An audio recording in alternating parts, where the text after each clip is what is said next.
Friends, இது வரைக்கும் வயலில் நீங்கள் தவளை போய் பார்த்துருக்கீங்க? தவளை போய் பார்த்துருக்கீங்களா? வாங்க பார்க்கலாம். இதை இப்படி வச்சு அப்புறம் இதை எடுத்து இப்படி ஹோல்டு பண்ணிக்கோங்க. அப்புறம் இந்த சைடும் இப்படி ஒரு ஹோல்டை போடுங்க. இந்த ஹோல்டு பண்ண இந்த சென்டர் இருக்குல்ல, அதை இப்படி லேசாக மடக்கிறோம். இப்படி மடக்கணுன்னு இப்படி வருதுல்ல, இதை எடுத்து டக்குன்னு இப்படி போட்டுறணும். இப்போது ஒரு வி ஷேப்பில் வந்துருக்கும். இந்த வி ஷேப்பு இருக்குல்ல, இந்த வி ஷேப்பு வந்தோடனே சைடு மடக்கு.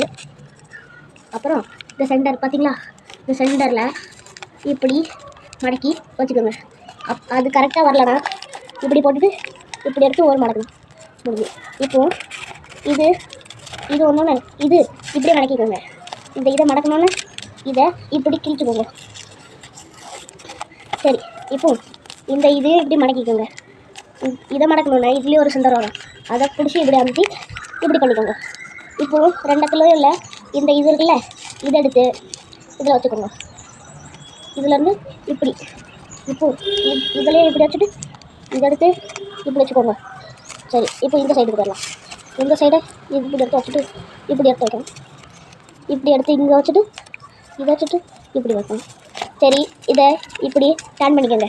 அப்புறம் இந்த சைடு கரெக்டாக இருக்கணும்னா இதை எடுத்து இப்படி வச்சுட்டு இல்லைனா இப்படி மடக்கிக்கோங்க. அப்போ தான் உங்களுக்கு தெரியும். இப்படி மடக்கணுன்னு இந்த சென்டரில் இப்படி வச்சுட்டு இதையும் இப்படி வச்சுக்கோங்க. இப்போது பின்னாடி இருக்குல்ல, இதை இப்படி வச்சுட்டு இப்படி வச்சுக்கோங்க. இப்போது இதை எடுத்து இப்படி மடக்கிக்கோங்க. இப்போது இந்த பேப்பர் தவளை ரெடி. எப்படி போகுதுன்னு பார்க்கலாமா?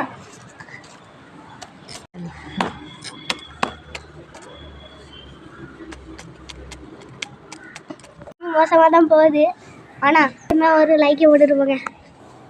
சரிம்மா.